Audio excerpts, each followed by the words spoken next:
Bonjour, j'espère que tu vas bien ce matin, vendredi le 8 mai.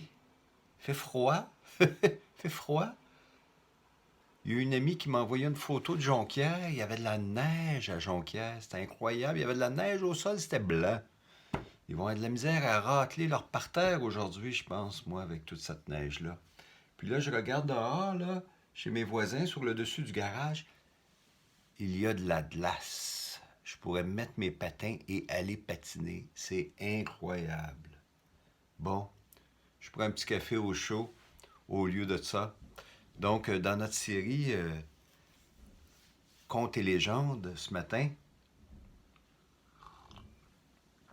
toujours sur le site québécois de souche.info, je t'ai trouvé une histoire. Ça tombe bien ce matin, il fait froid. Elle s'appelle L'hiver des corneilles. Donc, je l'ai lu en diagonale, mais je ne l'ai pas toute lu. Donc, tu me pardonneras si parfois je trébuche sur des mots. Donc, j'y vais. L'hiver des corneilles, de Adélard Lambert. C'est une légende franco-américaine de 1912. Et ça fait longtemps, ça, là. Ça fait plus de 100 ans. On y va. Après 2 semaines d'une température maussade de fin d'hiver, le printemps nous revenait avec un sourire joyeux et caressant. Les rayons réchauffants du soleil, qui dans ce laps de temps n'était apparu qu'à de rares intervalles, et s'était montré avare de ses douceurs, venaient enfin nous donner la douce sensation qu'on se rattachait de nouveau à la vie, avec plus d'ardeur que jamais. Un matin, mon oncle, qui avait été envoyé en commission, acheter les provisions pour le besoin de la journée, nous dit en entrant: Va faire beau encore aujourd'hui, mais ça ne sera pas long avant que d'avoir du mauvais temps, car j'ai vu 3 corneilles qui viennent de passer, s'en retournant à tire-d'aile dans la direction du sud. Elles semblent être poursuivies de près par quelques fantômes invisibles. Elles annoncent en passant la petite hiver, dit ma tante Rose, et elle ajouta: Pauvre corneille, c'est payer bien cher une incartade et un oubli, et dire qu'elles sont condamnées à subir cette humiliation tant que le monde existera. J'entendis cette remarque, mais je partais à l'instant pour ma journée de travail, bien décidé toutefois à mon retour le soir de trouver un moyen de me faire expliquer ces paroles qui me promettaient du nouveau et qui n'étaient pas sans avoir éveillé ma curiosité. Petite gorgée. Après le repas du soir, je m'empressais de questionner ma tante sur l'allusion du matin et pourquoi les corneilles devaient-elles souffrir cette humiliation tant que le monde devait exister. C'est une vieille histoire, dit ma tante, mais puisque tu sembles l'ignorer, je veux bien te la raconter. Et dans les regards de ma tante Rose se lisait le contentement, une orgueilleuse et légitime satisfaction, en voyant tous les siens se grouper, s'empresser autour d'elle, pour écouter encore une fois, avec une religieuse attention, ces intéressantes petites légendes. Vous savez, dit-elle, après que Noé eut travaillé 100 ans à construire l'arche sous les yeux de tous, il y entra avec sa famille et, toujours d'après les ordres de Dieu, il y fit entrer les représentants de toutes les espèces d'animaux qui existaient sur la surface de la terre. Alors, l'histoire nous dit que l'eau tomba du ciel à torrent et s'éleva au-dessus des plus hautes montagnes. Tous les êtres animés sur terre périrent, et l'arche se soulevait toujours et se balançait tranquillement sur les flots. Après plusieurs mois, Noé voulut s'assurer si l'eau s'était retirée. Il ouvrit la fenêtre de l'arche et lâcha le corbeau qui ne revint pas. Oh, le vilain corbeau.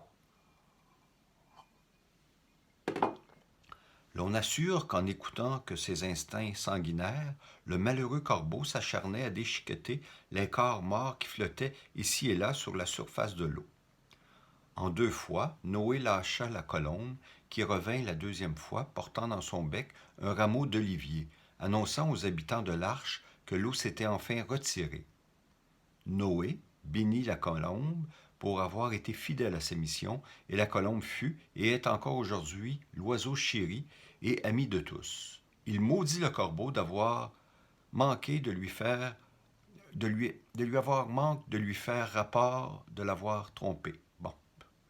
Remarquez encore, dit ma tante, que l'histoire nous apprend qu'avant la malédiction de Noé, le corbeau était l'oiseau favori des hommes. Son chant était doux, mélodieux, son plumage des plus rares et de toute beauté. Après la malédiction, il devint noir et son chant ne fut plus qu'un son rauque et ahurissant.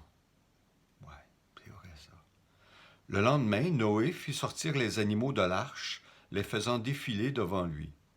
Encore sous l'effet du ressentiment, éprouve à sa volonté outragée, il arrête au passage la corneille et lui dit « Toi et ton congénère le corbeau, vous serez condamnés à voyager continuellement sans repos.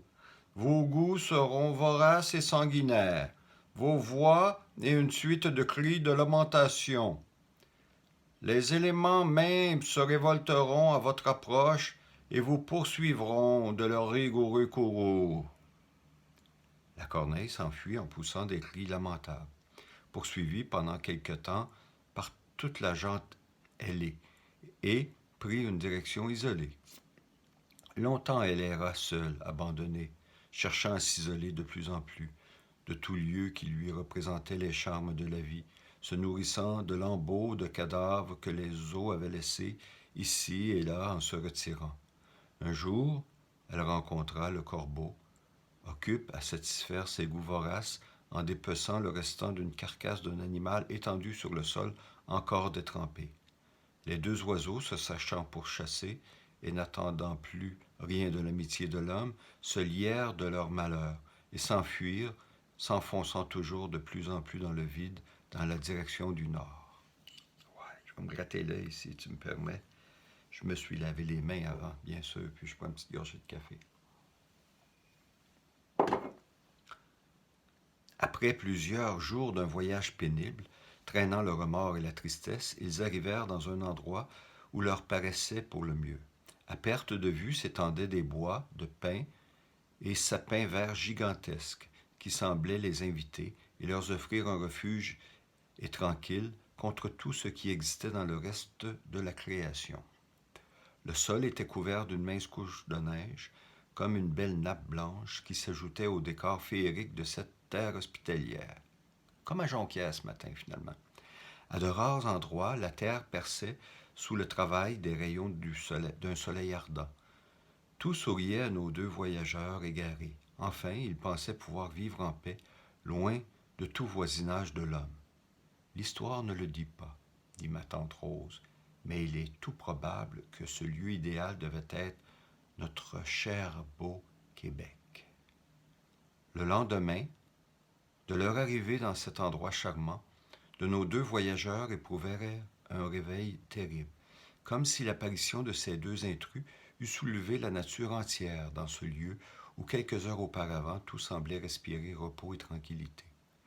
Durant la nuit, le ciel se couvrit d'épais nuages noirs et la tempête éclata avec une fureur implacable. Un froid sibérien avait succédé à la douce et engageante température de la veille. La neige tombait abondante, poussée par rafales par un vent violent, tourbillonnant en tous sens, semblant vouloir tout envelopper, tout détruire sur son passage. De sinistres sifflements et d'horribles rugissements, tour à tour se faisant entendre. Et comme l'avait dit Noé, les éléments déchaînés se révoltaient et s'élevaient pour protester contre l'apparition de ces oiseaux de mauvais augure qui étaient marqués du sceau de la malédiction de l'homme, le représentant de Dieu sur la terre. Tous les ans, depuis tous les printemps, trompés par l'apparence, les corneilles se dirigent en toute hâte vers les régions du nord, et toujours à la première apparition des corneilles, les éléments se soulèvent avec furie pour protester contre leur arrivée dans les parages, leur font subir cet affront et cette humiliation selon la volonté de Dieu exprimée par les paroles de son serviteur Noé. Ce qui prouve avec évidence, acheva ma tante dans une petite remontrance, que si la colère de Dieu s'appesantit sur de simples oiseaux inoffensifs, que doit-on penser des châtiments terribles qui attendent l'homme, qui sans cesse insultent et méprisent les représentants de ce même Dieu de toute bonté miséricordieuse. Oh oh! C'était une belle histoire, une belle légende. L'hiver des corneilles pour toi. Elle est longue ce matin. Donc je te souhaite une belle fin de semaine et on se revoit lundi.